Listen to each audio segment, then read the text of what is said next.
quacks like a duck. Tenemos una ley por partir.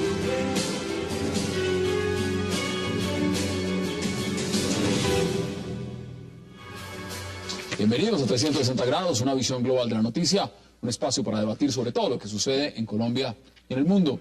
Y hoy empezaremos 360 hablando de un proceso convertido en una telenovela que hoy terminó con un final feliz. Hablamos, por supuesto, del caso de Valery Domínguez, una historia donde el amor hizo cometer un delito. El juez 38 de conocimiento de la capital determinó absolver a la ex reina nacional de la belleza, la barranquillera Valery Domínguez Tarud, declarándola así inocente en el escándalo del agroingreso seguro, donde aplicó a un subsidio de 306 millones de pesos engañada por su novio Juan Manuel Dávila. ¿Qué pasó en este caso?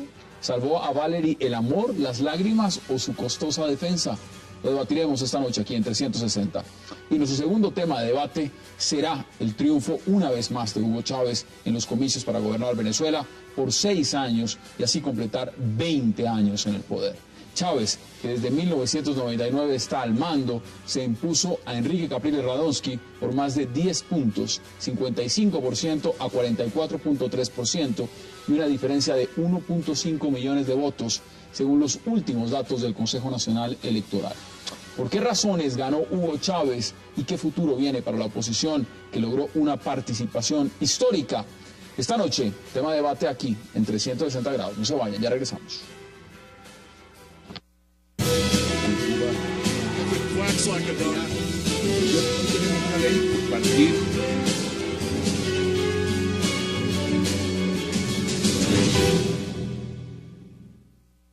Siento un alivio después de tanto dolor con toda mi familia. Quiero darle gracias a todos los colombianos, de todo corazón, a todos los que me apoyaron desde el principio y creyeron en mí. Y a todos ustedes de los medios de comunicación, muchísimas gracias por estar siempre pendientes. Muchísimas gracias por todo. Valery, ¿cómo fueron estos años y cuál es el mensaje que le das tú a tu exnovio, a Juan Manuel? Fueron 3 años muy difíciles, muy difíciles. Y arrancamos de inmediato este debate sobre el caso de Valery Domínguez y para debatir le doy la bienvenida a Mildred Hartman, a Fabio Umar y a Francisco Bernate. Qué placer tenerlos esta noche y gracias por aceptar la invitación. Muchas gracias por invitarnos. Muchas gracias. Fabio, empiezo con usted. Gracias. ¿Qué significa? ¿Esperaba usted este fallo? No, no me lo esperaba. Pensé, y aquí lo dije un par de veces, que tenía las previsiones en que ella iba a ser condenada. Sin embargo, debo decir que se ha hecho justicia. Este es un fallo en derecho, que no correspondiera con mi opinión o con mi criterio o con la previsión que yo tenía, pues ni más faltaba. La mía es una más de tantos abogados que nos movemos en esta materia. Se hizo justicia, no podemos incurrir en el error que normalmente se incurre, y es que cuando una persona es declarada culpable, entonces todos decimos que se ha cometido justicia, que se ha realizado la justicia, y cuando es inocente decimos que hay impunidad.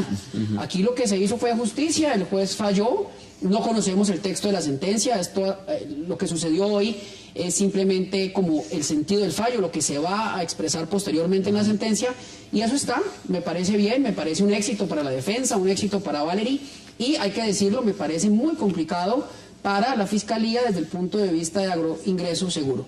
Creo que le corre pierna arriba a la Fiscalía, un tema muy complicado, muy difícil, vamos a ver qué pasa. ¿Estás de acuerdo? Mildred, ¿usted qué opina al respecto? Pues yo también creo que el fallo es un fallo, en el breve resumen que alcanzó a dar el juez, un fallo bien sustentado.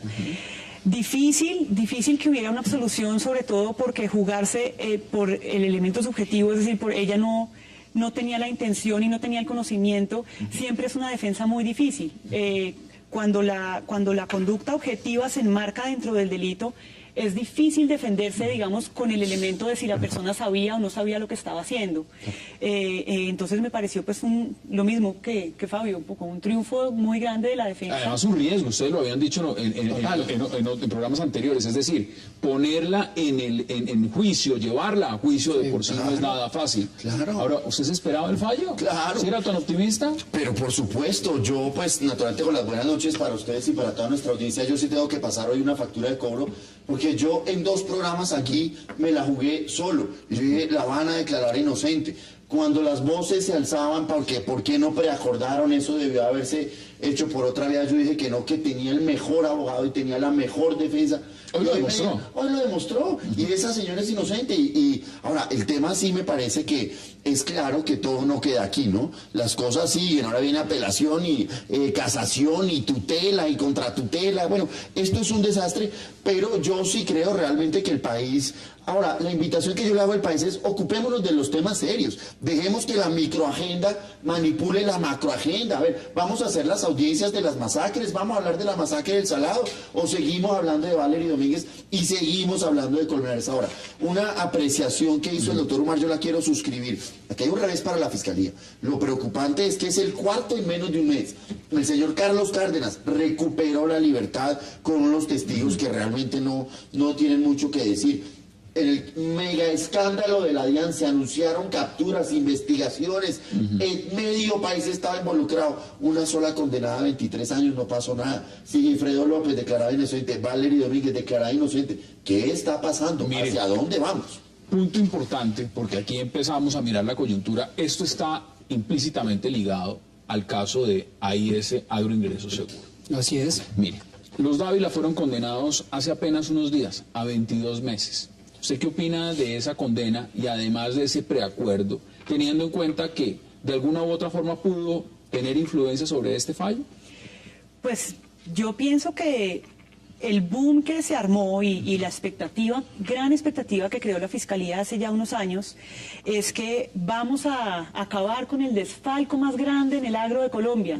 Lo dijeron en varias audiencias. El peor delito que se ha cometido, las cantidades además de los subsidios eran absolutamente escandalosas. Y todo se va desinflando, se va desinflando, se va desinflando vertiginosamente, hasta el punto que yo como ciudadana... Creo que todos los ciudadanos tenemos que hacernos la pregunta de decir, bueno, toda esa expectativa que me crearon... Todo ese boom que creó la Fiscalía. Para que supuestamente quienes se apropiaron de los dineros tengan 22 meses de prisión, es casi ridículo. Frente a la opinión pública, ¿qué significa eso, Fabio? 22 meses de prisión. Son 22 meses de prisión preacordados. Para la opinión que nos está viendo en este momento, ¿qué quiere decir un preacuerdo? Un preacuerdo es que se evita precisamente todo lo que hizo la señorita Valery Domínguez, ir a un juicio. El preacuerdo es un contrato entre la Fiscalía y la defensa en la cual las partes, es decir, los investigados, asumen la responsabilidad y acuerdan su pena. ¿A cambio de qué? De que la rebaja exista, de que las penas sean menores, de que haya una serie de gabelas, por decirlo de alguna forma. De admitir que se iba a robar dinero del Estado. Pero los devolvió. Es que los señores están condenados, a diferencia de Valery Domínguez, que está absuelta. Hoy está absuelta. Estoy de acuerdo con el doctor Bernate, falta la casación y faltan los recursos propios de la ley, pero los señores Dávila están condenados sin posibilidad de interponer recursos. Tuvieron que devolver el dinero que presuntamente se habían o que se apropiaron, porque ya no es presunta la apropiación. Y la señorita Valery se fue a juicio y venció. Entonces yo creo que el mensaje para la ciudadanía es que es un sistema acusatorio que funciona, un sistema acusatorio que da garantías, donde se condena a quien se debe condenar y se absuelve a quien se debe absolver. Mire, veamos, aparte justamente de lo que fue esa audiencia el día de hoy, esta tarde justamente, veamos. Todas las consideraciones anteriores trasladadas a la teoría del delito sin duda llevan a concluir, de acuerdo con la tesis que proponen el señor Procurador Delegado ante la Corte Suprema de Justicia y el señor Defensor, que Valery Domínguez Tarud actuó amparada en un error de tipo como causal excluyente de responsabilidad penal, pues jamás creyó que su actuación era constitutiva de un delito, que actuó de buena fe, sin la menor intención de transgredir el ordenamiento jurídico, que los documentos que firmó lo hizo por la confianza legítima que le inspiraba a quien era su marido, sin imaginar que éste les pudiera dar un uso ilegal, y por tanto, dispensada por la ley de las consecuencias adversas de orden punitivo, será absuelta de los cargos por los cuales fue acusada. Mire, Francisco, son muchos los que han opinado, podemos hablar de miles en las redes sociales. Óscar Ortiz, ex anticorrupción, dice: ¿qué justifica un tratamiento benevolente con los Dávila? Mire Ramiro Bejarana lo que dice: qué bien la absolución de Valery, felicitaciones a su abogado, Jessy Reyes, gran jurista que gana en los estrados y no litiga en los medios. Acá hay un tema y es coyuntural, porque evidentemente muchos están diciendo que hay un tema político. Es un tema político frente a Agroingreso Seguro. Y la Fiscalía jugó cartas de tipo político. Sí. Empezando desde la Fiscalía de Vivian Morales, y aquí estamos viendo parte de esos resultados. Una burbuja ¿O realmente sí se está llegando a encontrar los responsables y los Dávila son el eslabón? Bueno, lo que sucede es que lo uno no es excluyente con lo otro, ¿no es cierto? Los Dávila claramente reconocieron haber cometido unos delitos y por vía de los preacuerdos y de todas esas facilidades que tiene el sistema acusatorio, siempre buscando favorecer a los bandidos y condenar a los culpables, en eso es el mejor sistema del mundo sin lugar a dudas. Hay unas responsabilidades que ya se asumieron, pero sin lugar a dudas el proceso de agroingreso seguro, el gran proceso donde está atrás el ministro Andrés Felipe Arias, sí está bastante, digamos, bastante delicado en el sentido de que... ¿Esto le afecta o le beneficia? Lo beneficia es que muchos de los testigos están perdiendo su credibilidad. Muchos de los testigos hoy se está viendo que mintieron. ¿Qué sucede con ese preacuerdo cuando ellos lograron una condena tan beneficiosa a cambio de ayudar en la condena contra esta señora y no la lograron? Eso tendría que caerse. ¿Usted ve en ese sentido que el fallo a los Dávila haya estado de alguna medida calculado para terminar perjudicando a Valery Domínguez y terminó pasando lo contrario? Es que era el eslabón, era el paso intermedio para llegar a Andrés Felipe, es que ella era la cara del escándalo. ¿Qué dicen Ahora, ustedes? yo quiero decir una cosa aquí que es muy importante. La Fiscalía, la Procuraduría destinaron a este proceso fiscales delegados ante la Corte, los más altos del país. ¿Por qué este tipo de fiscales no se ocupan de los asuntos más importantes y le damos la confianza a los fiscales que tienen que conocer? Es que el caso Colmenares tiene... ¿Cuántos fiscales asignados? Este proceso tenía fiscales ante la Corte y para nada, porque queremos que los medios de comunicación nos fijen la agenda de lo penal y eso no puede ser así. ¿Cómo que para nada? Perdóneme, hubo una absolución, ¿qué más quería? Para hacer justicia. Se delegan fiscales para hacer justicia. La Fiscalía perdió. ¿Quién gana? La verdad. ¿Quién gana? Ganan los ciudadanos, mire, que en un caso de estos queda absuelto. Interesante lo que usted está diciendo, Fabio. Gana la verdad, pero ¿está ganando la verdad completa o está ganando la verdad parcial? Está ganándose en un caso y en los demás. Y miremos, por ejemplo, porque usted representa también a Oscar Schober, ¿qué está pasando en ese caso? Pues mi visión de este caso, me refiero al ingreso seguro, el caso grande, como dice Francisco. Lo que se puede ver es que la Fiscalía, en vez de tomar integralmente unos hechos que pueden ser delito e investigarlos en su totalidad, la Fiscalía partió por a dónde quiere llegar. Y cuando uno hace eso, pues hay un fragmento de la realidad que le queda por fuera. Entonces... Es decir, quiero encontrar a este culpable. Quiero encontrarlo culpable, entonces mi investigación no se dirige a esclarecer los hechos, sino a encontrar culpable a esa persona. Entonces, eso es lo que ha hecho que... ante los medios y de acuerdo con el discurso que se maneja, el gran culpable es Andrés Felipe Arias, cuando en realidad pues lo que se ve aquí es que hay unos particulares que accedieron a unos dineros que no les correspondían. Entonces, a mí me parece profundamente desproporcionado que haya habido personas como mi cliente que pagaron más de 4 meses de prisión preventiva, cuando al gran culpable le ponen 22 meses de prisión. 22 meses y listo. Y ese es el gran tema que muchos están diciendo. ¿Cuántos pagan en esta medida 22 meses y el que se roba un caldo de gallina todavía está en la cárcel? Miren, vamos a hacer una pausa muy breve y ya regresamos aquí en 360 grados para seguir debatiendo y analizando lo que ha significado este fallo, esta sentencia absolutoria contra Valery Domínguez. No se vayan, ya regresamos.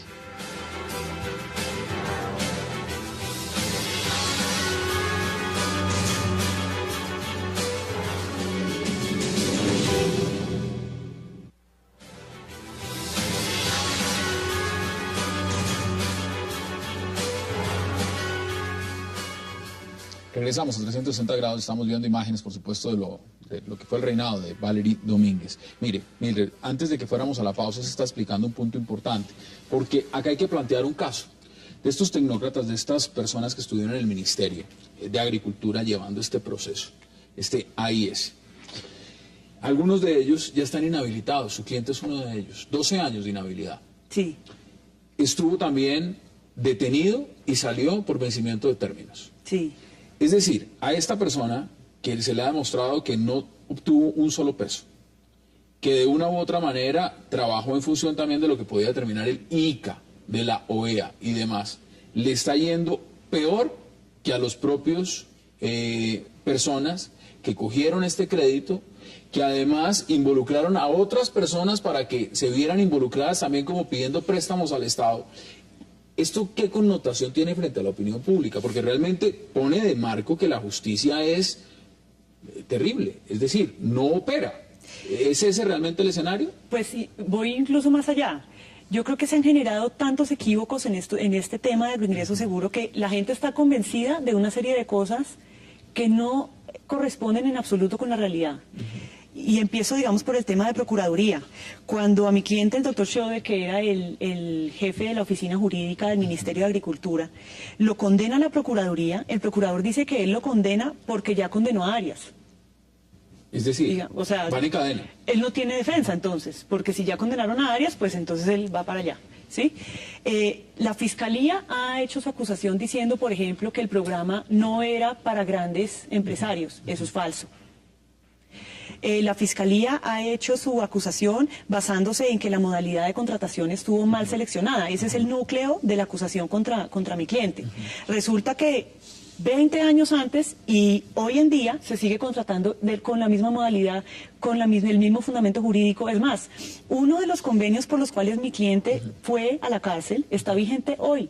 Con este porque lo Ministerio de reactivó este ministerio. Mire, ¿qué siente su cliente, por ejemplo, en este caso cuando ve este fallo a favor de Valeria Domínguez? ¿Qué siente su cliente?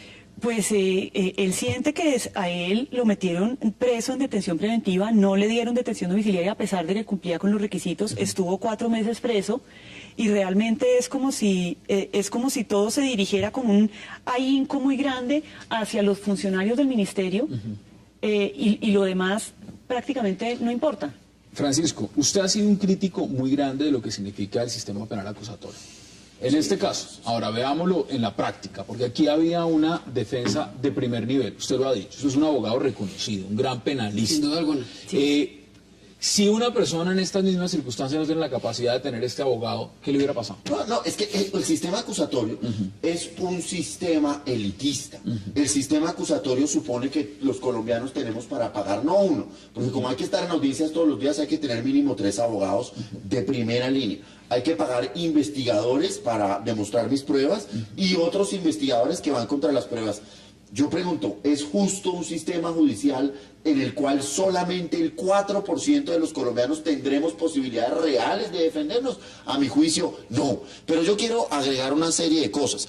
En estos megaprocesos, los que se están yendo presos son funcionarios de escritorio. ¿Qué pasó en el caso de Agringreso Seguro? Funcionarios que cumplieron con su trabajo. ¿Qué pasó en el caso del IDU? ¿Quiénes son los que han ido llegando a acuerdos y están pagando esto con prisión? Funcionarios de escritorio. Los que se lucraron con esto, todos tranquilos, todos en la calle. No, pues termina pagando 22 meses. Es una vergüenza. ¿Cómo puede usted poner una medida de aseguramiento contra un tipo como Oscar Schroeder, un abogado, un tipo de familia, un tipo que tiene un trabajo, y acá cualquier argumento se volvió válido para mandar a la cárcel a una persona? Pero peor que eso, para dejarlo en la cárcel, porque ahora nos inventamos el argumento, yo no sé cómo calificarlo, y según el cual la complejidad de la investigación es la que determina que usted tenga que pasar su vida en la cárcel. O sea, ya estamos peor que la Alemania nazi. Esto es peor que la dictadura de la Argentina. ¿Usted lo ve tan grave, Fabio? No, pero por Dios, es que aquí el doctor Bernate nos compara el imperio de la ley y el funcionamiento de los juzgados con las exterminaciones masivas nazis y de Argentina. No, evidentemente el sistema acusatorio tiene problemas, pero es que todos los sistemas de enjuiciamiento penal tienen problemas. La ley 600 pues también tenía problemas, también era elitista, pero eso no lo decimos nosotros, ya lo decía Kafka en sus escritos. O sea, no nos vengamos a inventar la rueda, doctor Bernate, aquí, por favor. Claro, ¿se requieren abogados calificados? Sí, en este y en todos los procesos, en este y en todos los países. Miremos cómo funciona en Estados Unidos el sistema acusatorio allá. No, pues todo se negocia. Todo se negocia y se requieren buenos abogados para la defensa, como se requieren buenos médicos para tratar enfermedades. Pero usted lo dice, mire, un buen abogado es un abogado costoso. Sí, pero es así. Es que, ¿qué pasaba antes? ¿Qué pasaba en la ley 600? Y ahí sí estoy pues en profundo desacuerdo con mi querido Francisco, porque en la ley 600, si yo no tengo plata para un abogado, me asignan un abogado de oficio al que nadie le paga. Sí. Hoy en día está la Defensoría Pública y, por supuesto, en este sistema, en el antiguo, en el que sea, el que tiene plata para pagar un mejor abogado, pues va a tener una mejor defensa. No creo yo que eso esté ligado al sistema acusatorio. Yo creo que es una realidad, además de todos los países de América Latina, que más del 90% de las personas que están en la cárcel son pobres. Están todos de acuerdo en que aquí el factor mediático es lo que ha primado. Es decir, si esto no fuera un proceso tan mediático, realmente esto pasa en Palo Quemado todos los días. Sí, pasa con casos más graves. El problema es que con el sistema penal acusatorio nos volvimos una justicia show, una justicia light. Aquí lo profundo dio paso a lo trivial. Y lo que vimos hoy fue un rarísimo caso de un juez muy juicioso, muy serio, que privilegió el fondo sobre la forma. Pero si nosotros miramos aquí, los procesos se parecen cada vez más a estos programas que vemos por la televisión, a los de la mañana. ¿Cuánto puede costar una defensa de este tipo? No, yo no tengo no sé, pero pues son defensas millonarias realmente. Sí. Más de lo que vale el apartamento de cada uno de nosotros, sin duda. Sí. No, yo no tengo apartamento propio, yo no sé, honestamente, yo le quiero ser sincero, pero es que el punto no es ese. Yo creo que el punto aquí es que esto se ha vuelto mediático realmente es porque hay una ex reina y porque hay un tema de belleza y de familias nobles, por decirlo de alguna forma, pero es que todo el sistema acusatorio da pie para que sea mediático. Pero es que, pero también usted lo pone, permite entrar las Fabio, cámaras. Usted lo pone en un contexto interesante. Mire, usted dice, realmente no es el tema de la defensa. Aquí hay una familia que comete un delito, entrega los dineros y sencillamente dice, cometí el delito y me voy a un preacuerdo. Sí. De un preacuerdo y le dan 22 meses. Sí. Eso, frente a la opinión pública y frente a muchas personas, una persona sin ningún tipo de recurso económico que se roba un caldo de gallina, no tiene cómo pagar un abogado e inmediatamente va detenido a la cárcel modelo y allá se puede quedar 2 años. Sí.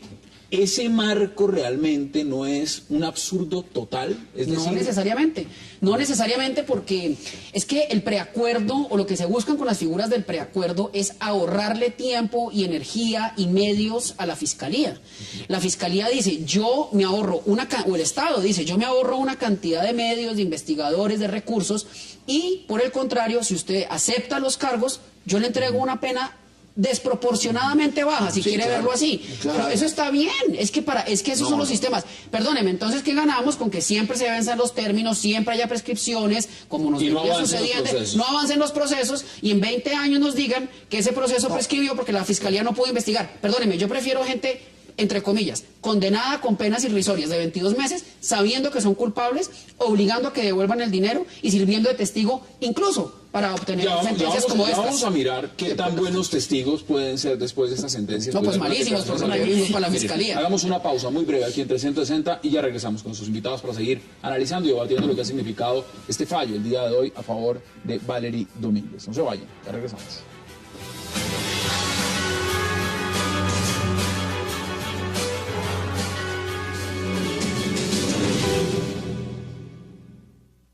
Por fin siento un alivio después de tanto dolor con toda mi familia. Quiero darle gracias a todos los colombianos, de todo corazón, a todos los que me apoyaron desde el principio y creyeron en mí. Y a todos ustedes de los medios de comunicación, muchísimas gracias por estar siempre pendientes. Muchísimas gracias por todo. Valery, ¿cómo fueron estos años y cuál es el mensaje que le das tú a tu exnovio, a Juan Manuel? Fueron 3 años muy difíciles, muy difíciles. Regresamos a 360. Mire, Francisco, nos escribe Diego Calderón, de los muchos que están escribiendo. Está muy de acuerdo con usted. Dice, el sistema es perverso, porque quienes preacuerdan son aquellos que más untados están. Es decir, aquellos que la Fiscalía podría condenar. Mire, un marco también que es importante que empecemos a mirar más adelante. Aquí hay un testigo estrella. Se trata de Juan Manuel Dávila. Sí. Un testigo estrella que supuestamente es la estrella de la Fiscalía contra, por ejemplo, el ministro Arias. Después de que uno ve entrevistas y temas donde está diciendo que no lo conoce, que realmente ve uno esta situación, ¿qué tanto puede ser estrella ese testigo o es todo lo contrario? No, yo insisto y digamos no quisiera particularizar en el caso de Juan Manuel Dávila o digamos o tal testigo. Yo creo que la Fiscalía realmente sí tiene cuesta arriba, como siempre lo ha tenido, pero en este caso me parece que es más evidente que va a tener que reforzar poderosamente todo su esquema de ataque, por decirlo de alguna forma, en el caso del exministro. El exministro está defendido por uno de los mejores penalistas, un expresidente de la Corte Suprema de Justicia. Tiene el mejor tribunal de juzgamiento, que es la Sala Penal de la Corte Suprema de Justicia. Entonces, el requisito de exigencia o de precisión, pues es mucho mayor, se supone. Pues yo ya creo que este es un testigo bastante regular, digamos, en términos de pensar llevarlo al juicio de Andrés Felipe Arias. Yo no sé si la Fiscalía vaya a desistir del testimonio, lo cual es perfectamente factible. ¿Puede hacerlo? Puede hacerlo haciendo unas consideraciones técnicas que no vienen al caso, pero podría hacerlo, realmente podría hacerlo. Es importante notar lo que decía el doctor Bernat al principio. A este proceso de la ex reina de belleza todavía le queda el recurso de apelación y eventualmente el recurso de casación. ¿Y se irá a todas las instancias? Y la tutela contra la tutela, y el tribunal disciplinario de la DIMAYOR. Aquí los procesos no terminan nunca. Pero esto es una vergüenza, esto es una pena lo que tenemos hoy en día, Hassan, esto no es serio. Usted es de lo más pesimista que hay. Sí. El sistema acusatorio ya demostró que no puede ni condenar a los culpables ni absolver a los inocentes. Lo que vimos hoy es el triunfo de un derecho penal garantista que construimos los seres humanos durante 500 años. Un derecho penal profundo, una ciencia, no una cosa light. Pero yo quiero aquí plantear lo siguiente. Estamos hablando sobre preacuerdos. Entonces, ¿qué es lo que está sucediendo en la práctica? A usted lo llama la fiscalía y le dice: tengo una investigación en contra suya, tengo una investigación muy delicada. Mañana voy a pedir la audiencia de imputación en contra suya, voy a llenar la sala de medios de comunicación, le voy a imputar 30 delitos y lo voy a mandar a la cárcel. ¿O quiere que arreglemos? Entonces, ¿qué hace la gente? Pues se muere del susto y arreglamos y terminan condenados por el delito que cometieron. Pero mire, interesante, o sea, no ganamos nada. El ejemplo que usted pone acá es todo lo contrario. Es decir, aquí dijo: yo me voy a juicio. No me voy a ir a un preacuerdo.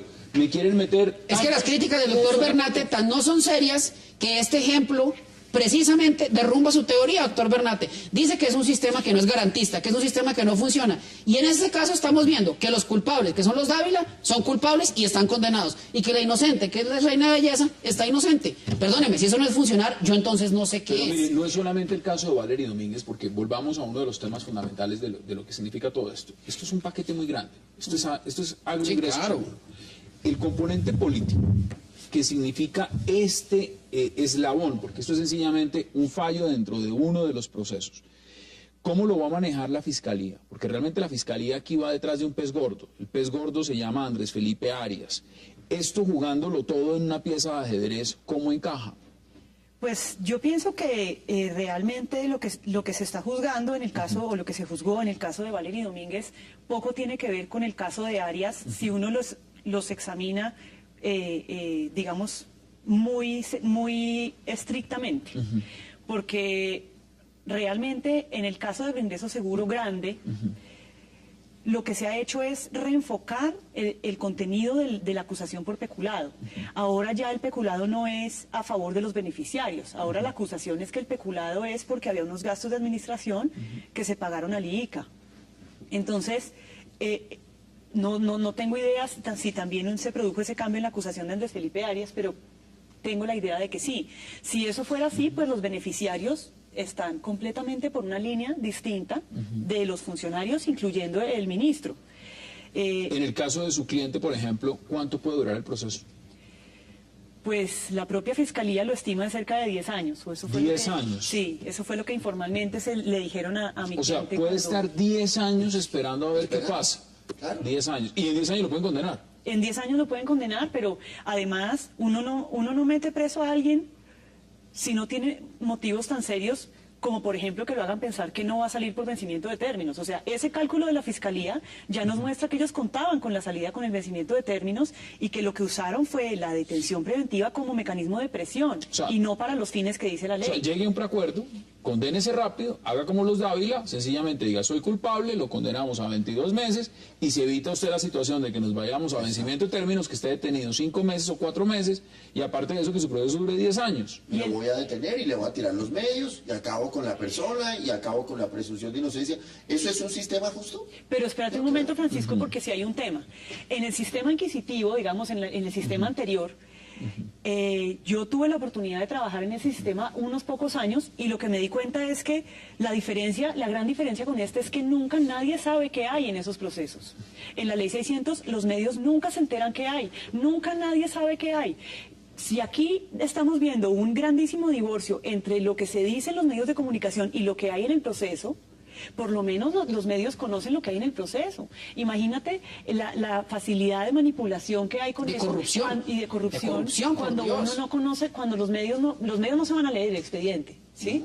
Entonces, a mí me parece que, claro, tiene sus costos que los medios puedan entrar en las audiencias, y vuelve esto, yo estoy segura de que si Valery Domínguez no hubiera sido reina de belleza, no la hubieran llevado a juicio. No, pues si no ¿Estamos de fuera, acuerdo? y si no fuera tan mediático, evidentemente, tampoco hubiera tenido la cobertura que ha tenido y no estaríamos nosotros Claro, sentados es que en yo esta desde mesa el hablando del principio tema. he dicho eso: donde entran las cámaras sale la corrupción, donde entran los medios sale la mediocridad. Nosotros estamos delante de un fiscal profesional, perdió su teoría del caso, perfecto, no pasa nada, la perdió, pero es que los colombianos estábamos acostumbrados a acostarnos una noche y al día siguiente levantarnos y encontrar sentencias condenatorias o absolutorias sin saber quién las profirió, sin saber por qué las profirieron, y así fue. Pero frente a la presión de los medios, ¿no estaba también, digamos, en este caso el juez, mucho más presionado a condenar, a decir... Por eso, y fíjese que aún así absuelve, aún así absuelve. Fíjese la grandeza de la justicia, la grandeza de ese juez y la grandeza del sistema acusatorio. La grandeza del sistema acusatorio. No, muy de acuerdo. No, yo estoy de acuerdo con la grandeza de la justicia y la del juez, pero a ver, ¿dónde está la grandeza del sistema acusatorio? Si la mitad de las audiencias se les fue leyendo papeles, si tuvimos que esperar 3 años para que la declararan inocente, ¿por qué no la declararon inocente desde la fiscalía? Si ella apenas hace 2 meses se vino a enterar de los cargos contra ella, ¿dónde está la grandeza del sistema acusatorio cuando su defensa no pudo decirle al fiscal, no siga con esto, ten en cuenta estos elementos? ¿Dónde está la grandeza del sistema acusatorio? Ahí ella muy claro lo dice, fueron 3 años, y aquí tuvimos la oportunidad de analizar y debatir parte de las audiencias pasadas donde se destapó todas las intimidades de cómo vivía, de si se golpeaban, de si no se golpeaban, de qué implicaba realmente toda una relación personal para llegar a lo que es este fallo. Pero es que yo creo que yo lo veo desde otra perspectiva muy diferente, y es que el problema aquí es que ella nunca debió haber ido a juicio, y en eso estamos de acuerdo. Ese no es el caso que hay que llevar a juicio. Mire, ese no es. Pero ¿qué había pasado en la ley 600, Francisco? ¿Se habría demorado menos de 3 años? No. Pues la investigación duraba 958 días en promedio, solo la instrucción. ¿Y qué pasa con el sistema acusatorio? 1200 días. Está durando una investigación. Acá nos dijeron un cuento. Nos dijeron que el 80% de los casos se van a resolver por preacuerdos. No lo están aplicando ni en el 40% de los casos. El principio de oportunidad de resolver el 50% de los casos se aplica en el 0.2%. Y si lo aplican, usted se pone bravo diciendo que es que se cometen impunidades. Es que así, acá hay es muy difícil. Acá hay un es el siguiente. Aquí se pusieron a los Dávila contra Valery Domínguez. Es decir, esa es la estrategia que usó la Fiscalía. Sí. Poner a este grupo ¿no hubiera sido más fácil al revés? Por supuesto. Poner a Valery contra los Dávila. No solo más fácil, más sensato, porque es que el problema, yo no veo que el problema sea el sistema acusatorio. Yo creo que el problema es cómo se ha manejado, digamos, llamémoslo genéricamente, las políticas de sometimiento siempre en Colombia. Y es... hacen unas rebajas de penas, digamos, para que uno pueda acoger a una persona que pertenece a una organización criminal, pero digamos de un perfil más bajo, para con su testimonio desarticular la totalidad de la organización criminal. Es decir, de abajo hacia arriba. De abajo hacia arriba, pero ¿qué se ha hecho siempre? Lo que se ha hecho siempre es aplicarle la política de sometimiento al capo. Y esa no es la idea. Y eso es lo que están haciendo la mayoría de procesos, es decir, de arriba hacia abajo, es totalmente al revés. Al revés, innecesario, y estoy de acuerdo con que hubiera sido mucho más lógico tener a Valery Domínguez de testigo de cargo, que es como técnicamente se llama, en contra de un juicio que se hubiera podido adelantar, creo yo que con mayor favorabilidad para la teoría del caso de la Fiscalía en contra de los señores Dávila, la familia Dávila. Eso es así. Estuvieron bien asesorados los señores Dávila, que están asesorados por un excelentísimo penalista, que es el doctor Prías, que lo que hizo fue percatarse de esa situación y decir, firmemos un preacuerdo, devolvamos el dinero y quedémonos con 22 meses. ¿Cuáles son sus conclusiones? Porque quiero que empecemos a dar conclusiones brevemente cada uno en un minuto. Esto no se queda como está, evidentemente hoy es un día de un triunfo para Valery Domínguez, pero usted lo decía, aquí queda más instancias. ¿La Fiscalía va a acudir a esas instancias? ¿Usted cree que deje esto así? Esperaría que no, ya es una persona inocente cuya vida ha sido expuesta ante toda la sociedad. Yo creo que ya hay que dejar esa pelea ahí y mostrarle al país de pronto los casos realmente importantes, que la microagenda no ocupe todo el espacio de la opinión pública y discutamos realmente si lo que nosotros queremos es una justicia light, una justicia mediatizada, una justicia, o si queremos algo de fondo como sucedía antes y que las personas tengan los derechos que establece la ley, que todos los colombianos tengamos derecho a una defensa, que tenga yo el derecho a conocer los cargos contra los que me estoy defendiendo. No premiemos al sinvergüenza, que por alguna vez esto sea el ejemplo que se replique en todos los casos. Por Dios, ganó el bueno. Eso es 1 en 100 casos. Aquí siempre ganan los malos. No, señor. Conclusiones. Me parece un día importante para el sistema acusatorio, un día importante para la justicia. Creo que se ha hecho justicia. Me parece que el juicio ha sido un juicio ejemplar en manos de un gran penalista como el doctor Reyes. Y bueno, esperar. Yo me imagino y creo que es de suponer que la Fiscalía va a hacer uso de los recursos de ley. No me cabe la menor duda. Creo que si no lo hace, daría un muy mal mensaje y es decir que todo esto fue un capricho.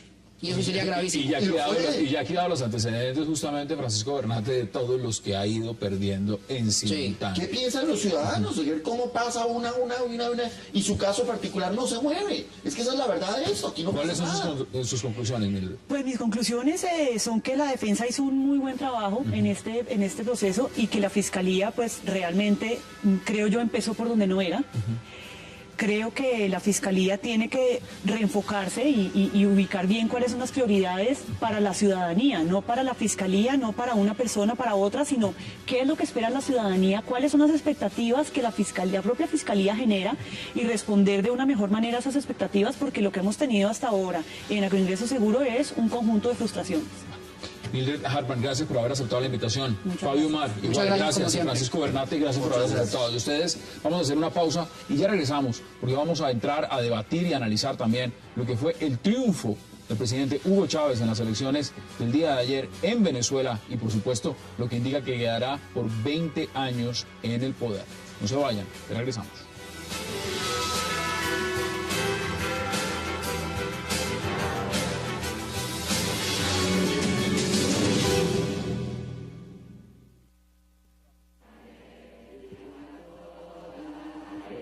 Y pido a Dios que me dé vida y salud para seguirle sirviendo cada día más y mejor al pueblo venezolano. Regresamos a 360 grados y para debatir sobre lo que ocurrió el día de ayer en las elecciones presidenciales de Venezuela, nos acompañan Alberto Cienfuegos, Rafael Guarín y María Victoria Duque. Qué placer y gracias por aceptar la invitación. Buenas noches, María Victoria, ¿cómo vio usted el triunfo del presidente Hugo Chávez? Ganó 10% de ventaja, es una victoria clara. 10.9%, más de 1,5 millones de votos. Creo que ganó Venezuela, ganó la democracia.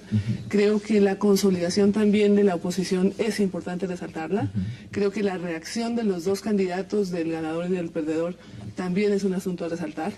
Y creo que esto da elementos de análisis suficientes como para que conversemos. Y para que tengamos un muy buen debate. ¿Usted está de acuerdo, Rafael? Yo creo que hay varias cosas que opinar sobre este tema. Primero, creo que se debe resaltar la altísima participación ciudadana, 80%, ayer se hablaba que eran 84%, hoy ya las cifras bajamos a 82%. de 80%, que es sumamente positivo, porque además muestra que hay una politización de la sociedad venezolana alrededor del debate político entre revolucionarios y contrarrevolucionarios, para utilizar el lenguaje chavista. Segunda cuestión, me parece que ganó el populismo rentable, el populismo genera resultados electorales, la manera en que se despilfarra el dinero en Venezuela y esa red clientelista que se ha creado por parte de la revolución bolivariana a partir de programas asistencialistas ha dado resultado, está demostrado el día de ayer. Y tercero, para no agotar todos los temas en esta primera intervención, creo también que Chávez demostró que amedrentar a los ciudadanos es útil. Recuerde usted que a mediados de septiembre el presidente Chávez habló que si ganaba la derecha, si perdía él, habría una guerra civil en Venezuela. Una semana después señaló que lo que evitaría esa guerra civil, ese espanto, fue la palabra que utilizó, es que él continuará al frente de Venezuela. Vea usted. Alberto, bienvenido. ¿Y cuál es su análisis? ¿Está de acuerdo con Rafael o está más de acuerdo con María Victoria? Muchas gracias. Es altamente probable que esté más cerca de María Victoria, pero quisiera examinar con detenimiento uno de los aspectos en los que se centra la primera salida de Rafael. Yo creo que el análisis nos puede ayudar a entender una transformación del régimen venezolano. Estamos ante una transformación del régimen venezolano y estamos ante una circunstancia. Esto es, el régimen venezolano tiene pretensiones hegemónicas en una sociedad dividida. Y para mí esa característica de sociedad dividida es una limitante a la pretensión hegemónica del régimen venezolano. Es un primer punto sobre el cual llamaría la atención. Estoy completamente de acuerdo. En segundo lugar, sí, no te preocupes. En segundo lugar, hay un elemento que quisiera destacar. Estamos ante el amago de tendencia de estabilización de una base social y política del gobierno de Chávez. Saca más o menos la misma votación. 7.400.000 votos, es más o menos la misma votación, lo que nos habla de una estabilidad de la base social y política, vale decir, una estructuración de un partido y un liderazgo que tiene que agenciar una movilización electoral. Y un tercer elemento que destacaría, la oposición logra subir 2 millones de votos en relación con lo anterior. Y en relación con eso me encontraría con un punto que planteas, que destacas y que es significativo. Hay una politización de la sociedad venezolana, y siento que esa politización en esta ocasión benefició a la oposición. Siento que esos 2 millones de votos, habría que verificarlo, pero esos 2 millones de votos es altamente probable que sean producto de la politización reciente de la sociedad venezolana. Puntos importantes que usted está poniendo sobre la mesa. Veamos, por ejemplo, declaraciones de lo que dijo ayer el candidato Enrique Capriles Radonsky y luego volvemos a la mesa de debate. Yo le digo a casi la mitad del país que nadie se sienta perdedor, que crea que se acabó el socialismo, Realmente no alcanzamos a escuchar absolutamente nada. Mire, veamos un punto, porque esto nos da para ampliarlo y por supuesto ustedes pueden retomar sobre lo que han dicho cada uno en la mesa. Pero ¿cuáles son las implicaciones directas de esta victoria de Chávez en Venezuela? ¿Cuál diría usted que son las implicaciones directas, por ejemplo, para Venezuela? Primero, para Venezuela.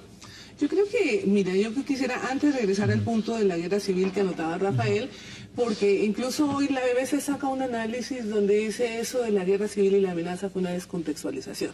Y pues estamos acostumbrados a que se descontextualice, pero cuando en ese momento candidato Chávez habla de la guerra civil, habla de que si gana Capriles es posible que haya una sublevación social si se adoptan todo el paquete de políticas neoliberales que nos lleva a recordar el Caracazo, ¿sí? Entonces yo creo que eso es importante. Yo creo que tiene un reto, yo creo que existen retos tanto para Venezuela, el gobierno elegido ayer, y para la oposición enormes. Yo quisiera decir que hay un examen final de esto que pasó ayer, que es el 16 de diciembre, cuando son las elecciones para gobernaciones. ¿Sí? Y ahí se juega también si realmente esa oposición está unida y está consolidada. Y si no es una oposición que se arma para sacar a Chávez del poder. Eso está por verse. Eso yo creo que es de los puntos más importantes y más retadores para el análisis, porque queremos mirar y seguir mirando si ese primer camino que decía el candidato Capriles Radonsky ayer, que era la consolidación y que no deberían estar tristes porque iban hacia adelante, eso se va a ver el 16. ¿Ustedes están de acuerdo? Sí. Yo quiero retomar algo que dijo Alberto Cifuegos y estoy de acuerdo. La revolución bolivariana, como todo proyecto revolucionario, tiene pretensiones hegemónicas. ¿Qué es lo que aparece ayer en los resultados electorales? Que esa pretensión tiene serias limitaciones en la democracia, o más bien en la vida política venezolana. ¿Por qué razón? Miren los datos.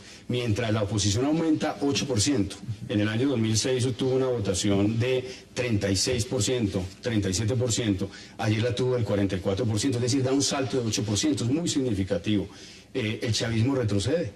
El chavismo obtuvo el 62% en 2006 y ayer tuvo el 54.14%, un retroceso de 7%.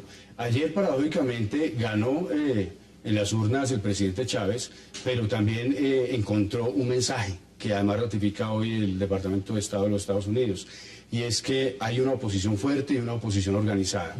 Y un proyecto, para que sea hegemónico, tiene que generar consenso. Lo que vimos ayer es que esa división, esa reacción contra el proyecto revolucionario se está consolidando y está aumentando, lo cual significa un tremendo desafío para Hugo Chávez, pero también una gran oportunidad para que la oposición, que es legítimo, busque, porque además es su razón de ser, sacar a Chávez del poder, lo haga a través de las elecciones en el futuro. Acá hay un tema. Son 6 años. La elección presidencial en Venezuela significa que el presidente Chávez lleva 14. Eso significa que mínimo va a estar 20 años. 20 años Venezuela inmerso en un proceso de profundización de un modelo socialista. ¿Hacia dónde apunta esto después de 20 años? Independientemente del régimen que sea, cuando un solo caudillo permanece en el poder durante tanto tiempo, póngalo en Venezuela, póngalo en Ruanda, póngalo en cualquier país del mundo. ¿Eso qué significa dentro de la institución de la democracia? ¿No es peligroso? A ver, la historia de los pueblos nos marca ciertas particularidades y en el caso de Venezuela simplemente colocaría 2 ejemplos. En el siglo XIX solo durante 4 años hubo gobiernos civiles en Venezuela. Caudillos militares, producto de las confrontaciones regionales. Es una característica que nos tiene que hablar de una senda histórica. Los partidos políticos venezolanos eran reputados como un sistema de partidos estable y cohesionado. La literatura politológica es lo que dice hasta antes del Caracazo. No obstante, las élites que controlaban el poder llevan a una situación en el país que hay un colapso del sistema de partidos. De ahí emerge el proyecto de Hugo Chávez. Primer elemento, si se trata de verlo históricamente, las élites tuvieron 150 años para atender lo social y el país está... Y no lo hicieron. Sí, no lo hicieron, digamos, no lo hicieron. Ahora, surge un proyecto, perdóname y redondeo, surge un proyecto y ese proyecto tiene unas características y hay una virtud del proyecto que digamos, no debería trasnochar a quienes están en la otra orilla ideológica. La reconfiguración del régimen político venezolano se da en el marco de la democracia liberal representativa procedimental. Es decir, las elecciones. Sí, claro. Pero el hecho de que se den elecciones, y ahí entro a cuestionar, digamos, lo que puede ser el modelo, ¿estamos confundiendo elecciones con democracia? Claro, ahí, si usted me permite hacer una observación, creo que es estrictamente así como lo señala el profesor Cienfuegos, y sobre todo quiero subrayar lo procedimental. Pero creo que hay que haber una reflexión, y es que la democracia no es producto de las elecciones. Las elecciones son una solamente condición de la democracia. La legitimidad democrática no se reduce exclusivamente a que se realicen elecciones. La legitimidad democrática tiene que ver, ¿no es cierto?, con el pleno funcionamiento del Estado de Derecho, con el respeto a los derechos humanos, con las garantías propias de la democracia como la libertad de pensamiento, la libertad de opinión, la libertad de prensa, muchas libertades que están hoy cercenadas en Venezuela. Entonces no puede señalarse con facilidad que el socialismo del siglo XXI tiene una legitimidad democrática simplemente porque gana una elección. La legitimidad democrática tiene que ver con aquellas otras cuestiones que el socialismo del siglo XXI ha acabado en Venezuela. Mire, vamos a hacer una pausa muy breve y inmediato les doy la palabra para que puedan intervenir. Hagamos una pausa y ya regresamos aquí en 360 grados para seguir debatiendo y analizando lo que significó el triunfo del presidente Hugo Chávez el día de ayer en las elecciones presidenciales en Venezuela. No se vayan, ya regresamos.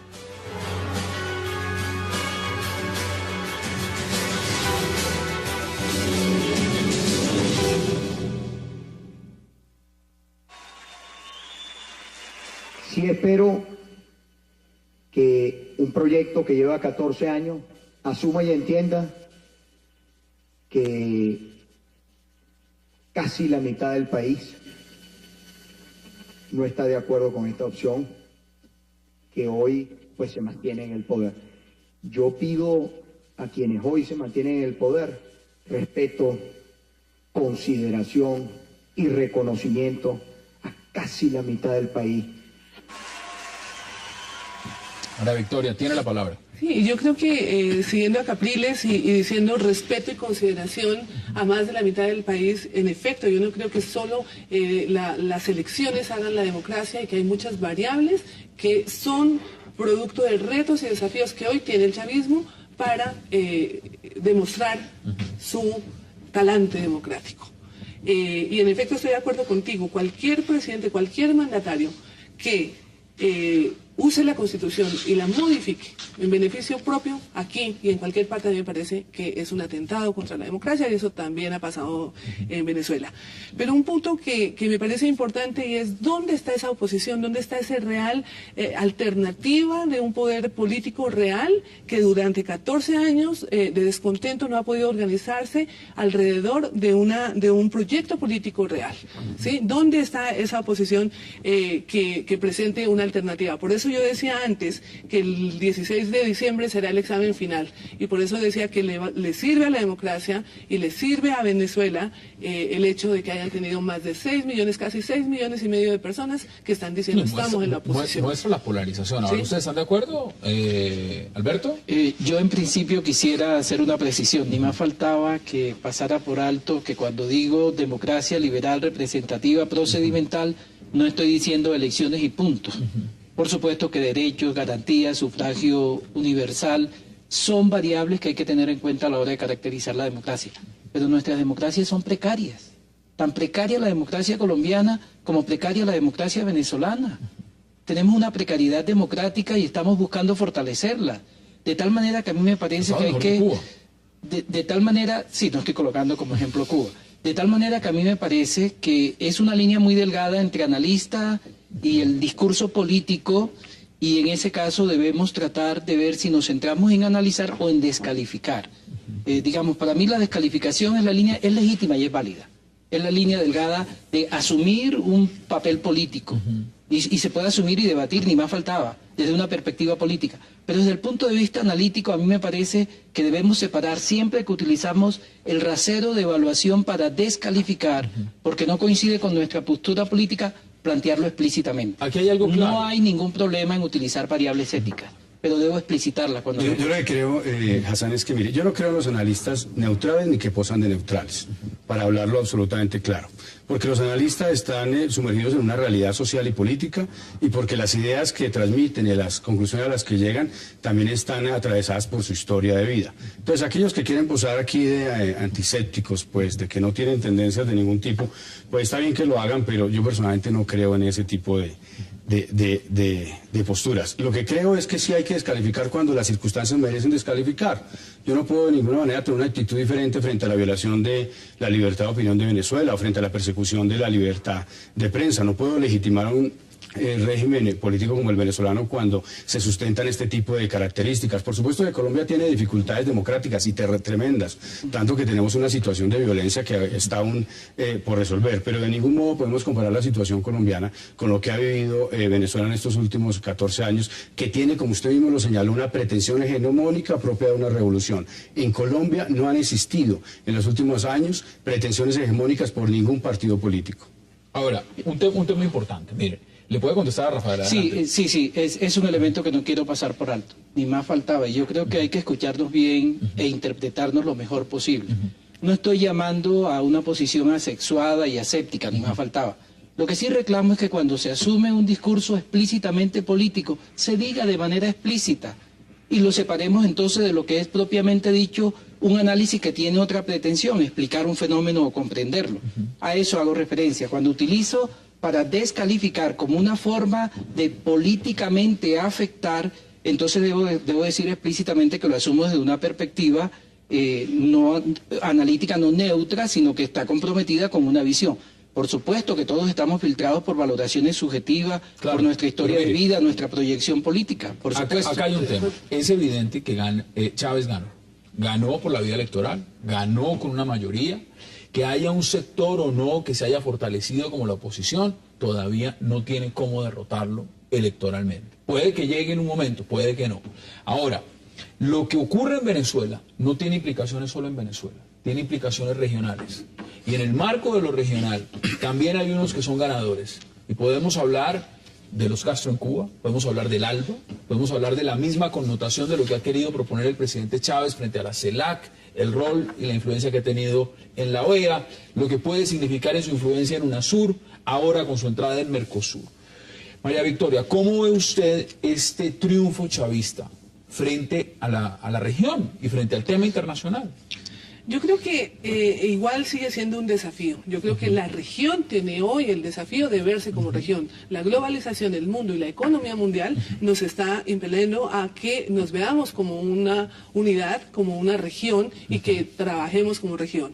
Creo que, en efecto, la economía también y la crisis económica que se está gestando mundialmente y que nos afecta de alguna manera, nos lleva a la preocupación enorme de trabajar como región en las mejores condiciones y en las mejores circunstancias. ¿Usted cree que le sirve el triunfo chavista a la región?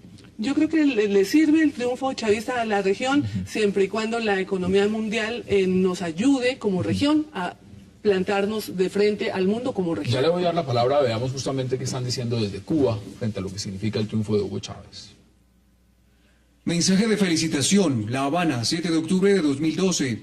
Compañero Hugo Rafael Chávez Frías, presidente de la República Bolivariana de Venezuela, en nombre del gobierno y el pueblo de Cuba, te felicito por este histórico triunfo que demuestra la fortaleza de la revolución bolivariana y su incuestionable respaldo popular. Tu decisiva victoria asegura la continuidad de la lucha por la genuina integración de nuestra América. Te reitero nuestra solidaridad y apoyo inquebrantables. Un fuerte abrazo, Raúl Castro Ruiz, presidente de los Consejos de Estado y de Ministros de la República de Cuba. Rafael, ¿a usted le parece que le sirve a la región el triunfo de Chávez? Me parece primero que Raúl Castro es sincero en lo que señala, entre otras cosas porque el nivel de dependencia de Cuba respecto a Venezuela es tan grande y la influencia tan grande de Cuba, inclusive en el aparato militar, que una de las grandes preocupaciones que existían si llegaba a ganar Capriles no era tanto relacionada con las Fuerzas Armadas bolivarianas, sino precisamente con Cuba. El obstáculo para una transición pacífica era Cuba, precisamente por la dependencia. Segundo, yo creo que eso hace parte de la dinámica política. La realidad es que la región ha venido dando un giro desde hace ya varios años hacia la izquierda, algunos gobiernos de centro izquierda, otros más de extrema izquierda. Esa es la realidad política de América Latina. No es una realidad que ha sido espontánea o ha nacido en el vacío. Aquí hay cosas que hay que resaltar que tienen que ver también con el caso venezolano. Chávez surge de la descomposición de los partidos políticos, del bipartidismo corrupto de COPEI y Acción Democrática, pero también surge de una circunstancia que permite generar unas condiciones para que surjan en otros países de la región proyectos como los de Rafael Correa o los de Daniel Ortega o los de Evo Morales. Y es la implementación de las políticas neoliberales y el fracaso de dichas políticas junto al rechazo ciudadano a los gobiernos que las implementaron. Es lo que ocurrió básicamente en Venezuela y en los demás países de la región. Lo que va a pasar con la reelección del presidente Chávez es que se mantiene esta tendencia de izquierda. Los gobiernos que comparten esa línea política pues tienen un sostén importante para mantenerse. Si es bueno o malo, vamos a ver los resultados. Personalmente creo que es bueno si se profundiza la democracia, no solamente la democracia procedimental que le gusta al profesor Cienfuegos, sino realmente la democracia entendida también como fortalecimiento de las instituciones y del Estado de Derecho. ¿Qué dice usted? A ver, ahí le tiraron el dardo. Sí, insiste Rafael en la descalificación. Pero mire, a mí me parece que la región gana, y la región gana por una razón. Estados Unidos ha visto erosionar el nivel de control geopolítico que tenía en América Latina, en parte por la crisis mexicana, que era su alfil hacia la política latinoamericana, después por el cambio de signo en el gobierno de Argentina, que era el segundo alfil a bordo, de tal manera que se produce un giro en América Latina. En eso coincido, no sé si alegrarme o preocuparme con Rafael, pero se produce un giro geopolítico y hay gobiernos de izquierda. Hay un error cuando analíticamente se cree que gobiernos de izquierda implica que simultáneamente se ha dado un cambio de la población hacia la izquierda. No, tenemos gobiernos de izquierda, pero hay unos rasgos tradicionales de la política tradicional que siguen, manteniéndose en estas sociedades, pero la tendencia con Hugo Chávez, la estabilidad de 6 años para gobernar, es una muestra de esos gobiernos de signo de izquierda que pueden mantener un nivel de articulación y de reconfiguración geopolítica de nuestra región, que se está necesitando porque a la larga la mayoría de nuestros países serán países altamente dependientes, no solo por lo geoeconómico, sino geopolíticamente de Estados Unidos. Y es indudable que ha jugado ya una agenda internacional distinta. Mire, vamos a hacer una pausa, la última de esta noche, y ya regresamos con sus invitados para seguir debatiendo y analizando lo que ha significado el triunfo del presidente Hugo Chávez el día de ayer en las elecciones presidenciales de Venezuela. No se vayan, ya regresamos.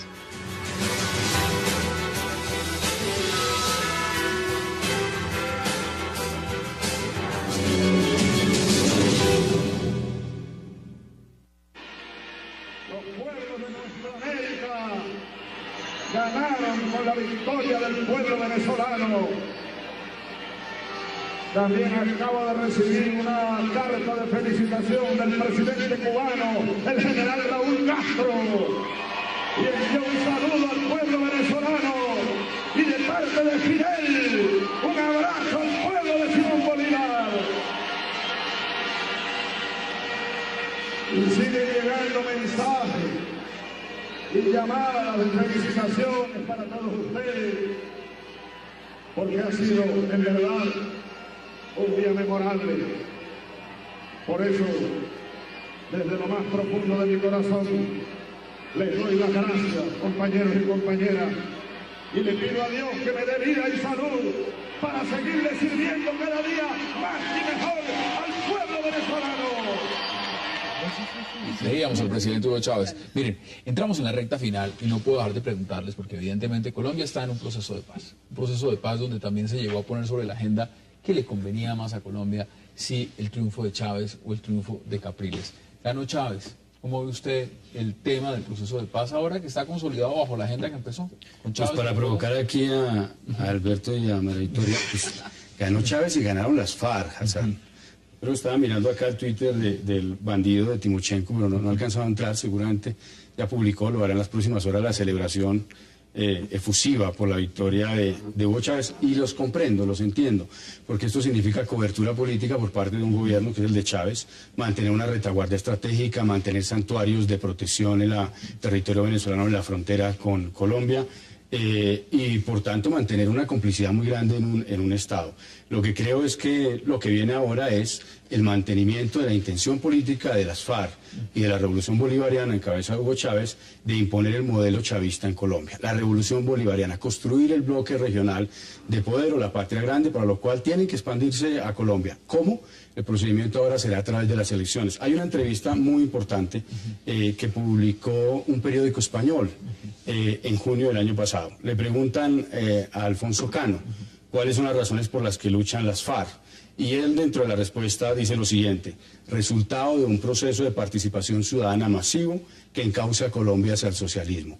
Lo que va a haber con el proceso de paz no es una rendición, como lo ha dicho las FARC, no es una renuncia al cumplimiento de su objetivo, es un fortalecimiento y la escogencia de la paz y del proceso como una estrategia para encauzar a Colombia hacia el socialismo del siglo XXI. Ante eso hay que estar alerta. ¿Qué dicen ustedes al respecto? Yo tengo una posición, primero decirle a Rafael, y lo he dicho cada vez que me he sentado aquí, porque siempre sale el tema de la paz, que los hechos de paz abonan el camino hacia la paz, y que si hoy estamos frente a una posibilidad de un diálogo, yo sigo llamando a todos los actores, los analistas, los periodistas y los actores directamente involucrados a que bajemos un poquito los adjetivos. El bandido de Timochenko no nos ayuda en este momento. Yo creo que vamos encaminados hacia un proceso de paz que yo personalmente creo que le puede ayudar mucho a Colombia. ¿Y le sirve el triunfo de Chávez más al proceso? Yo creo que le sirve a las FARC, por supuesto, y creo que le sirve a Colombia porque en este momento Colombia tiene una relación con las FARC basada en la diplomacia, en una agenda diplomática de dos países soberanos que tienen una cercanía y que tienen una agenda en común que la están poniendo en práctica. Yo creo que las épocas de la diplomacia por los micrófonos y a gritos se acabó, gracias a Dios y gracias a una posición del presidente Santos y del presidente Chávez que nos lleva a dos países soberanos vecinos disfrutando de una posición geopolítica absolutamente estelar a tener una agenda. Y le sirve a las FARC también porque en efecto las FARC tienen confianza en el presidente Chávez, que lleva muchos años tratando de ayudar a que el proceso salga adelante. Alberto, ¿qué dice usted al respecto? Si el triunfo de Hugo Chávez atrae a las FARC a la política, bienvenido. Es bueno para la sociedad y para el Estado colombiano, porque si algo necesitamos es superar el conflicto que tenemos. Ahora bien, las FARC como organización político-militar ha logrado un asentamiento en la sociedad colombiana estructural. Es una institución político-militar, 50 años, ha enfrentado arremetidas del Estado, ha sido afectada estratégicamente, pero se mantiene y hoy está en una mesa de negociación. Si los vientos que soplan en América Latina es de giro hacia la izquierda y ese ambiente coadyuva a la consolidación del proceso de negociación, bienvenido. ¿Conclusiones? Mire, de las conclusiones sí, pero también un punto importante, porque lo que vimos es un marco de polarización, pero también un momento de diálogo. ¿Cuáles son sus conclusiones frente a este tema? No, mire, yo lo que creo es que hay que hablarle con claridad al país. Detrás de la operación FARC, detrás de lo que está haciendo FARC, el ELN, detrás de lo que ellos quieren con su proceso de paz y detrás del gobierno de Hugo Chávez, lo que hay es una intención de imponer el modelo bolivariano en Colombia. Esta vez utilizando el proceso de paz como una plataforma hacia un proceso de participación popular que lo permita imponer en el país. Segunda cuestión, yo sí creo que Timochenko es un bandido y no creo que sea una calificación gratuita, pero puedo cambiar la palabra, Hassan, puedo cambiar la palabra y ser más riguroso. Entonces voy a hablar de narcotraficante y de criminal de lesa humanidad. Delito segundo por el cual está condenado en Colombia Timochenko e Iván Márquez solicitado por narcotráfico a los Estados Unidos. Eso es técnico, esos son los hechos. Esas son las realidades. Y tercera cuestión, creo que no podemos legitimar un socialismo del siglo XXI que suprime la libertad con argumentos puramente procedimentales y electorales. Hitler llegó al poder por las urnas, no se olviden de eso. Y no tenía de ningún modo, ni se lo podríamos reconocer, legitimidad democrática. Como no podríamos reconocer legitimidad democrática a un Estado que reformara su Constitución, haciendo uso de las mayorías en las urnas y en el Congreso para restablecer la esclavitud en pleno siglo XXI. ¿Cuáles son sus conclusiones, María Victoria? Yo creo que uno puede estar de acuerdo o no de acuerdo, pero en el momento del análisis puede decir que seguramente el triunfo de Chávez no le ayuda mucho a la democracia, a la alternabilidad, que echamos de menos los pesos y los contrapesos, que los 5 poderes con el ciudadano y el electoral que sumó a los poderes tradicionales. Uno puede hacer todos esos análisis y puede también decir que existen unos retos fantásticos y extraordinarios para el gobierno de Chávez para realmente avanzar a la consolidación de eso que nosotros conocemos como democracia. Tiene que ver con la clase media, con la seguridad, con la vivienda. Pero de todas maneras, yo en rigor analítico también debo decir que deberíamos mirar las cifras sociales. Y debemos mirar desde 1999 hasta hoy cuánto ha bajado la pobreza, la miseria, la desigualdad en Venezuela, cómo han ido avanzando, así como bien lo decías en otras cifras, cómo han ido avanzando, cómo pasaron del puesto 89 al 74 en el índice de desarrollo humano, o cómo bajaron la pobreza de 22 a 9 8.6 en realidad, sí. Y la miseria lo mismo. Igual del otro lado mirarían lo que son cifras de inflación, 48 homicidios por cada en un minuto, en un minuto, mire, ese lenguaje maquiavélico que descalifica. Entonces, en México hay un problema de seguridad, eso no afecta para nada a la democracia. En Venezuela hay problemas de seguridad, ese gobierno no es viable. Yo creo que eso no ayuda. Para mí, en el caso del gobierno venezolano, va hacia un proceso de consolidación de un régimen que es contrario a tendencias de derecha en todo el continente, pero es una realidad política. La sociedad venezolana ha tenido una mejoría sustancial en relación con la igualdad y la política social, al punto que en la campaña Capriles se vio forzado a decir que en realidad lo que quería era consolidar la política social que venía agenciando el gobierno de Hugo Chávez. Quedan 15 segundos. Sí, solamente para llamar la atención en el siguiente sentido. Sí, evidentemente hay que hacer el análisis y recoger las estadísticas en materia de avance social, pero no se olviden, la libertad no se puede sacrificar por la igualdad. Debe haber un respeto absoluto frente a los derechos de la libertad, y la libertad debe estar intacta para poder construir igualdad. María Victoria Duque, gracias por aceptar la invitación. Alberto Cienfuegos, gracias por aceptar la invitación. Y Rafael Guarín, gracias por la invitación. Y a ustedes, gracias por acompañarnos. Tenemos una cita mañana aquí a las 7:30 por Cable Noticias para seguir debatiendo la agenda política de Colombia y del mundo. Hasta una próxima oportunidad.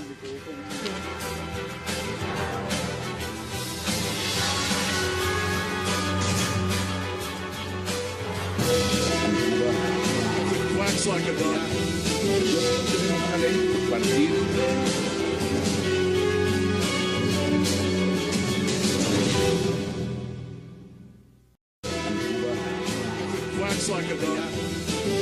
Tenemos una ley compartida.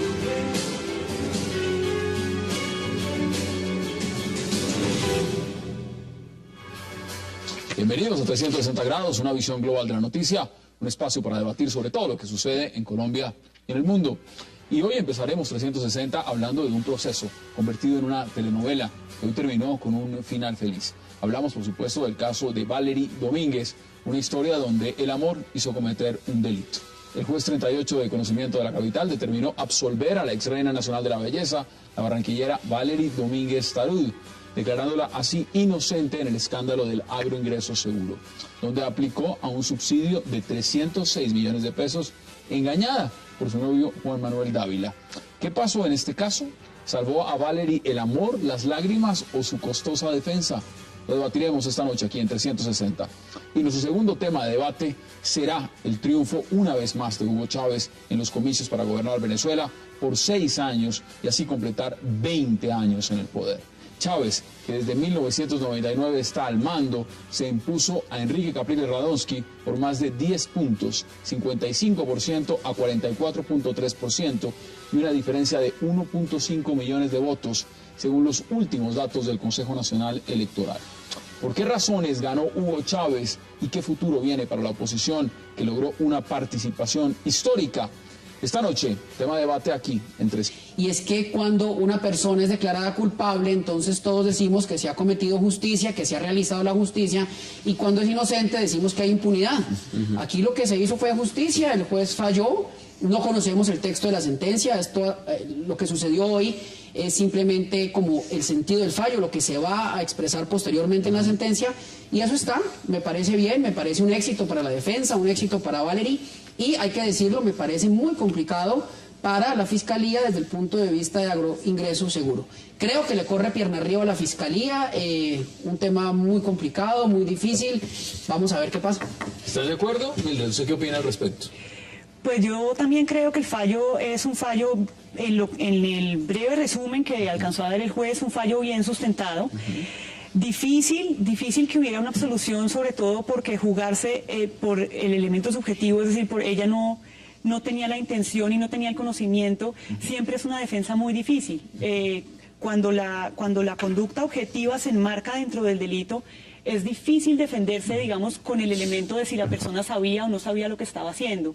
Entonces me pareció pues lo mismo que Fabio, un triunfo muy grande de la defensa. Además un riesgo, ustedes lo habían dicho en programas anteriores, es decir, ponerla en juicio, llevarla a juicio de por sí no es nada fácil. Claro. Ahora, ¿usted se esperaba el fallo? Claro. ¿Sí era tan optimista? Pero por supuesto, yo pues naturalmente con las buenas noches para ustedes y para toda nuestra audiencia, yo sí tengo que pasar hoy una factura de cobro, porque yo en 2 programas aquí me la jugué solo. Y yo dije, la van a declarar inocente. Cuando las voces se alzaban, porque ¿por qué no preacordaron? Eso debió haberse hecho por otra vía. Yo dije que no, que tenía el mejor abogado y tenía la mejor defensa. Hoy lo demostró. Hoy lo demostró. Y esa señora es inocente. Y ahora, el tema sí me parece que es claro que todo no queda aquí, ¿no? Las cosas siguen. Ahora viene apelación y casación y tutela y contratutela. Bueno, esto es un desastre, pero yo sí creo realmente que el país... Ahora, la invitación que yo le hago al país es ocupémonos de los temas serios. Dejemos que la microagenda manipule la macroagenda. A ver, vamos a hacer las audiencias de las masacres, vamos a hablar de la masacre del Salado, o seguimos hablando de Valery Domínguez y seguimos hablando de Colmenares. Ahora, una apreciación que hizo el doctor Umar, yo la quiero suscribir. Aquí hay un revés para la Fiscalía. Lo preocupante es que es el cuarto en menos de un mes. El señor Carlos Cárdenas recuperó la libertad con unos testigos que realmente no tienen mucho que decir. En el mega escándalo de la DIAN se anunciaron capturas, investigaciones, medio país estaba involucrado, una sola condenada a 23 años, no pasó nada. Sigifredo López declarado inocente, Valery Domínguez declarada inocente. ¿Qué está pasando? Mire, ¿hacia dónde vamos? Punto importante, porque aquí empezamos a mirar la coyuntura. Esto está implícitamente ligado al caso de AIS, Agroingreso Seguro. Así es. Mire, los Dávila fueron condenados hace apenas unos días a 22 meses. ¿Usted qué opina de esa condena y además de ese preacuerdo, teniendo en cuenta que de alguna u otra forma pudo tener influencia sobre este fallo? Pues yo pienso que el boom que se armó y la gran expectativa que creó la Fiscalía hace ya unos años, es que vamos a acabar con el desfalco más grande en el agro de Colombia. Lo dijeron en varias audiencias, el peor delito que se ha cometido, las cantidades además de los subsidios eran absolutamente escandalosas, y todo se va desinflando vertiginosamente, hasta el punto que yo como ciudadana creo que todos los ciudadanos tenemos que hacernos la pregunta de decir, bueno, toda esa expectativa que me crearon... Todo ese boom que creó la Fiscalía. Para que supuestamente quienes se apropiaron de los dineros tengan 22 meses de prisión, es casi ridículo. Frente a la opinión pública, ¿qué significa eso, Fabio? 22 meses de prisión. Son 22 meses de prisión preacordados. Para la opinión que nos está viendo en este momento, ¿qué quiere decir un preacuerdo? Un preacuerdo es que se evita precisamente todo lo que hizo la señorita Valery Domínguez, ir a un juicio. El preacuerdo es un contrato entre la Fiscalía y la defensa en la cual las partes, es decir, los investigados, asumen la responsabilidad y acuerdan su pena. ¿A cambio de qué? De que la rebaja exista, de que las penas sean menores, de que haya una serie de gabelas, por decirlo de alguna forma. De admitir que se iba a robar dinero del Estado. Pero los devolvió. Es que los señores están condenados, a diferencia de Valery Domínguez, que está absuelta. Hoy está absuelta, estoy de acuerdo con el doctor Bernate, falta la casación y faltan los recursos propios de la ley, pero los señores Dávila están condenados 160 grados, no se vayan, ya regresamos.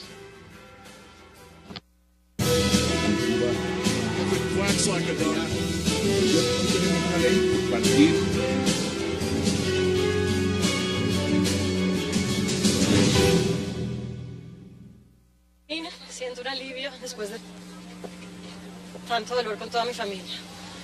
Quiero darle gracias a todos los colombianos, de todo corazón,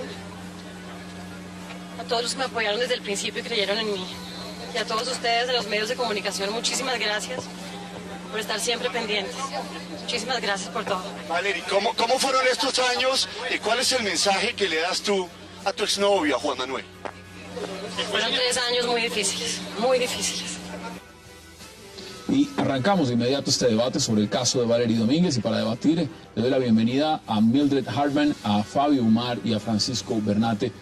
Qué placer tenerlos esta noche y gracias por aceptar la invitación. Muchas gracias por invitarnos. Muchas gracias. Fabio, empiezo con usted. Gracias. ¿Qué significa? ¿Esperaba usted este fallo? No, no me lo esperaba. Pensé, y aquí lo dije un par de veces, que tenía las previsiones en que ella iba a ser condenada. Sin embargo, debo decir que se ha hecho justicia. Este es un fallo en derecho, que no correspondiera con mi opinión o con mi criterio o con la previsión que yo tenía, pues ni más faltaba. La mía es una más de tantos abogados que nos movemos en esta materia. Se hizo justicia, no podemos incurrir en el error que normalmente se incurre